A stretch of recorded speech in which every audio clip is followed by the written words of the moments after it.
når vi snakker om det her med terapi, hvad er det så, vi prøver på? What is the deal? Right? Og skal man finde sig selv? Skal man skabe sig selv? Hvad er det, vi egentlig forsøger at gøre?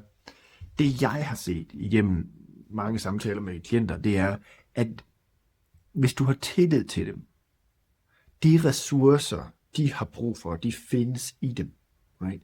Hvad der er rigtigt for dem, og hvordan de lever i overensstemmelse med det, der har de ikke brug for andet, end at man finder frem til det. Samtidig med det, så har man også nogle gange brug for at bygge dele af sig selv lidt op. Vi har brug for at, hvis det er sådan, at man aldrig nogensinde har dyrket motioner, det er jo bare ikke noget, man gjorde, når man voksede op, så på et eller andet tidspunkt, så har vi brug for at have en anden bevægelsespraksis, om det er, vi kalder det fitness, motion, whatever det er. Og der skal man bygge det. Det er en svær ting. Det er, at så skal man bruge nogle andre redskaber, end hvordan lærer jeg at have omsorg med mig selv, hvordan lærer jeg at være nænsom og sådan være i kontakt med mig selv. De dele, de er bygget, de findes, de har altid været der, man behøver ikke gøre noget. Kun at finde dem, kun at være i kontakt med dem. Men der var det sådan, at det handler om, at jeg skal have nogle sunde vaner.